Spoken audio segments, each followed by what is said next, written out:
Okay, so imagine this for a second. We hop in a time machine. All right, I'm with you. We step out. It's January 2026. You check your phone, you pull up the charts, and Bitcoin is trading at what, roughly $91,000? Which is, let's be honest, a massive number. It's a dream number. I mean, by any historical standard, that is a huge success. High fives all around. But then you look under the hood. You look at the engine of the network, the miners, and you expect to see a party. You expect every machine humming, fans spinning, but instead you see something that makes zero sense. They're turning them off. They are turning their machines off. It's a genuine paradox, isn't it? Yeah. It's the absolute last thing you'd expect to see. I mean, usually the logic in crypto is incredibly simple. Price goes up, miners turn on. Price goes up, miners rush in, profit margins expand, everyone plugs in every single piece of hardware they can find, you know, from the latest rigs to the old dusty ones in the garage. Yeah. Exactly. That's the rule. But right now, what we're seeing is the opposite. A huge divergence between the asset price, that flashy 91K headline, and the network security budget. And that divergence is dangerous. Well, maybe. Maybe dangerous is too strong a word right now, but it's certainly revealing. Right. It suggests something is broken or at least clogged in the plumbing of the system. So that is our mission for this deep dive. We are going to ignore the price chart for a minute. We're not here to predict where the coin's going next week. We want to figure out why miners are bleeding cash in the middle of a historic rally. Yeah. Why is the network's heartbeat slowing down when the price is near six figures? And to navigate this, we're looking at a really comprehensive analysis from CryptoSlate. This is reporting by Liam Akiba-Wright from just a couple of days ago, January 16th, 2026. And he's pulled together data from, the heavy hitters. You got JP Morgan, Luxor, Bitmain, all to paint a picture of what's actually happening in the mining trenches. And I want to be clear about what we're looking for here. We want to understand the mechanics. We're talking hash price, difficulty lags, and the absolutely brutal math of electricity costs. It's a look at the industrial reality behind the digital asset. It's so easy to forget that Bitcoin isn't just code. It's physical machines consuming physical electrons. So let's start there. The vital signs. If I'm a doctor looking at the patient, what do the numbers actually look like? Because I see a high price, so I assume the network is robust. Well, if you look at the raw data, the engine is. It's definitely cooling down. If we rewind just a few months to October 2025, everything looked great. JP Morgan estimated that the Bitcoin hash rate, which is just the total computing power securing the network, hit a record monthly average. It was at 1,082 exahashes per second. Okay, 1,082. That was the high water mark. That was the peak. Then November comes, it dips a little to 1,074. Not a disaster, maybe just a breather. Yeah. But now, here we are in mid-January 2026, and the 7-day average has slipped down to 1,024 exahashes per second. So we've lost about, 50 or 60 exahashes off the top? Put that in perspective for me. Is that a crash? Or is it just statistical noise? I wouldn't call it a crash, no. A crash implies this, like sudden catastrophic failure where half the network goes dark.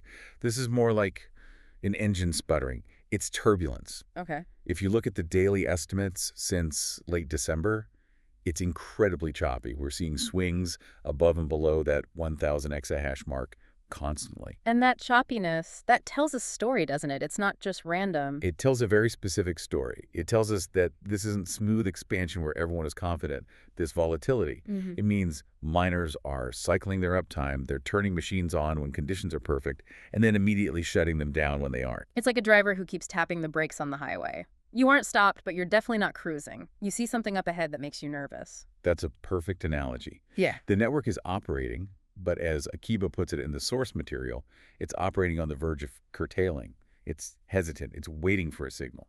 So what's forcing them to tap the brakes? Because if I'm selling Bitcoin at 91 grand, I feel like I should be able to pay the electric bill. You'd think so. But I feel like everyone talks about price, while the miners, they're obsessed with a completely different metric. Hash price. Right. Hash price. Let's unpack this because it sounds like jargon. Yeah. But it is the single most critical number in this whole industry. It really is. And it's a common misconception that it's just the price of Bitcoin. They're related, but they are not the same thing at all. So what is it? Hash price is a measure of revenue efficiency. So specifically, it's the expected daily revenue you earn per unit of your computing power. Okay, so if I own a mining rig, hash price tells me exactly how many dollars that rig will spit out in a day. Exactly. It factors in the Bitcoin price, sure, but it also includes transaction fees and, crucially, how difficult it is to mine a block. It's the take-home pay for the machine.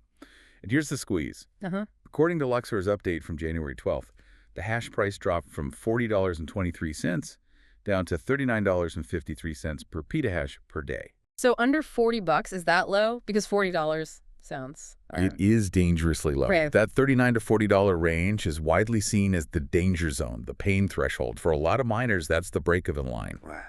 When hash price drops below that, running a machine isn't just not profitable.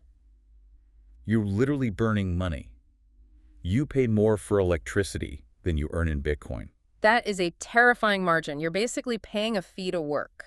You are. And just for context, where have we been historically? Is this rock bottom? It's grim. Back in November 2025, hash price hit an all-time low, somewhere around $36.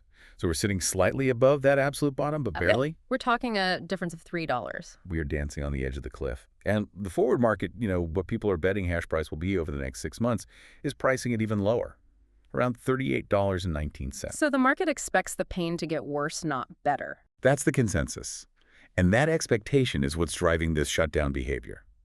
Why run your machine today if you know you're losing money, and tomorrow looks even worse? I think we need to make this real for people, because talking petahashes and exahashes, the numbers get so big they stop meaning anything. Yeah. Let's do some kitchen table math. The source material breaks down the economics for 2 specific mining rigs, which I love. It shows exactly why the network is stalling. Yes, this is a great exercise. So let's assume electricity price of, say, 9 cents per kilowatt hour. Yeah. That was the U.S. industrial average back in September 2025. It's a fair baseline. Okay, 9 cents for power, and the network's paying me about $38 per petahash. So, machine number 1.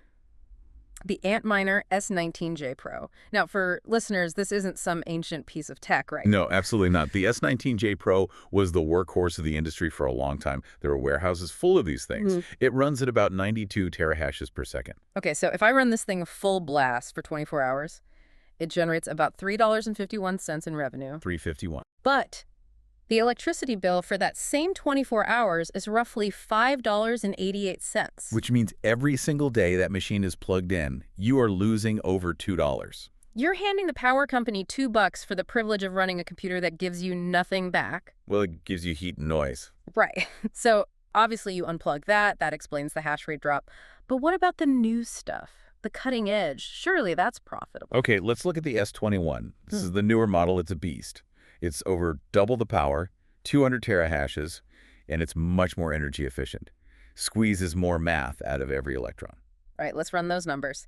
The S21 revenue per day. About $7.64. Okay, 7 and change, and the electricity cost. Roughly $7.58. Wait, 764 revenue minus 758 cost. You're making 6 cents. 6 cents a day. That's nothing. If I drop a nickel on the floor, I've lost a day's profit. It is razor thin. And keep in mind, that calculation, it doesn't even include the cost of the facility, the cooling, the staff, the insurance, or the debt payments on the machine itself. So even the people with the absolute best equipment are barely keeping their heads above water. This is why we have to shift how we view miners. We used to think of them as always-on infrastructure. You plug it in, it runs 24/7, 365. Right. Baseload demand. Set it and forget it. That era is over. Now, this math turns marginal miners, and it was slightly older gear or higher power costs, into what we call flexible load. Flexible load. They can't afford to be always on. They only run when conditions are absolutely perfect. It's a fundamental shift in the business model. You're not a steady operator anymore. You're an opportunist. But there's another layer here, right? It's not just price and power.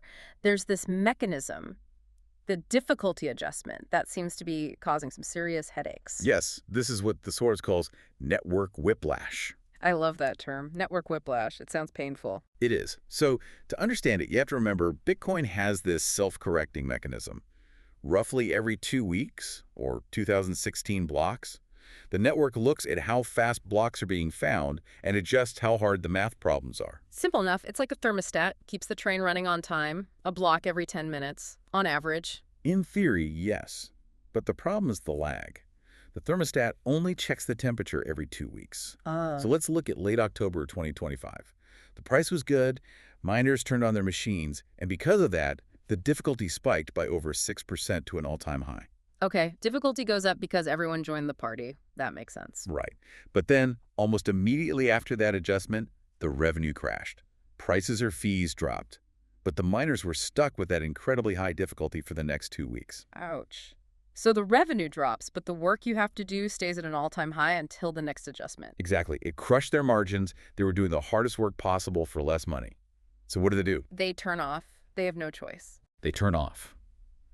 And because they turned off, the network eventually realizes, oh, blocks are coming in too slow, and it lowers the difficulty. Yeah. We saw a small drop in early January. So relief arrives. Briefly. Yeah.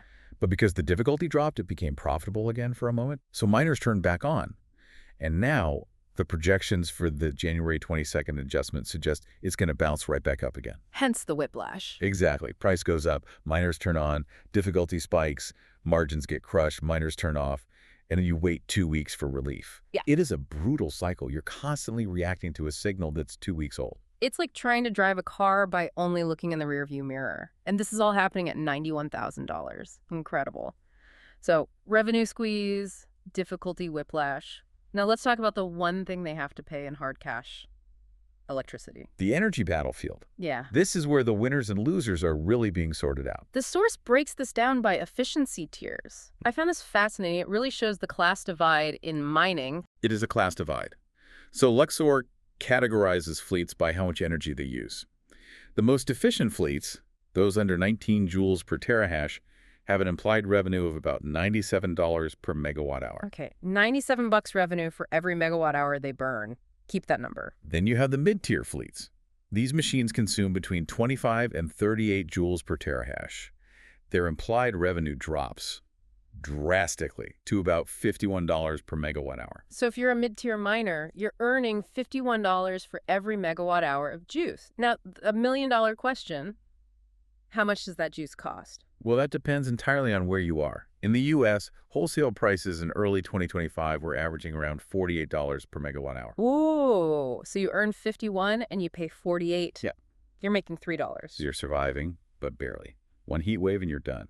But now look at Europe. EU wholesale prices were averaging around $90 per megawatt hour. So if you're a mid-tier miner in Europe, earning 51 and paying 90, you're dead in the water. Deeply underwater.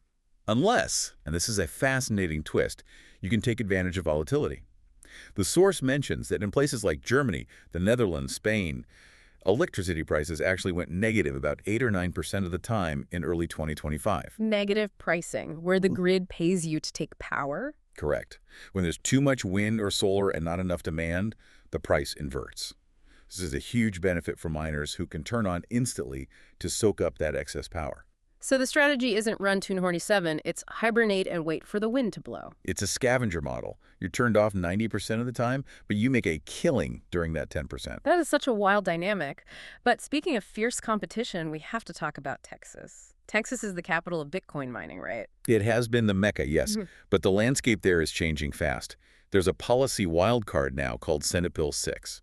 What's that? It allows ERCOT, the grid operator, to order large loads to shut down during emergencies, specifically new loads over 75 megawatts. So if you're a big new miner, the state can just pull the plug on you whenever they want. Essentially, yes. It adds a layer of regulatory risk.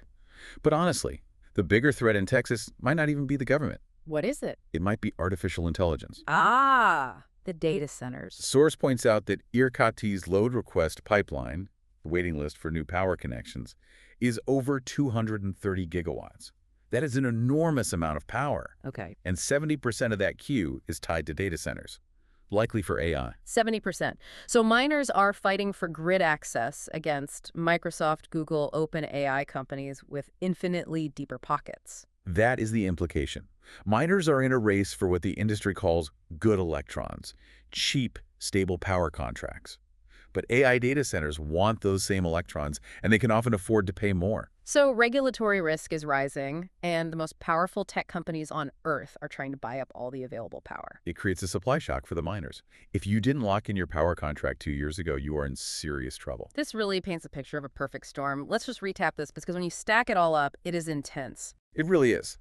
First, you have Hashprice hovering near break-even for almost everyone. Right, the 6 cents a day profit margin on a brand new machine. Second, you have the network whiplash from the difficulty adjustment lag, punishing miners for weeks at a time. Yep, the thermostat that's always 2 weeks late. And third, you have energy costs and this massive new competition from AI squeezing out anyone who isn't hyper-efficient or hyper-flexible. The days of plugging a rig into your garage seem to be long gone. This is big lead stuff. And if we connect this to the bigger picture, it speaks to the robustness of Bitcoin, really. The network is self-correcting. It's purging the inefficient operators. The protocol doesn't care if miners go bankrupt. It doesn't. It just cares about the math. Yeah. But the business cost is very high right now. We're watching a live fire exercise in Darwinian economics.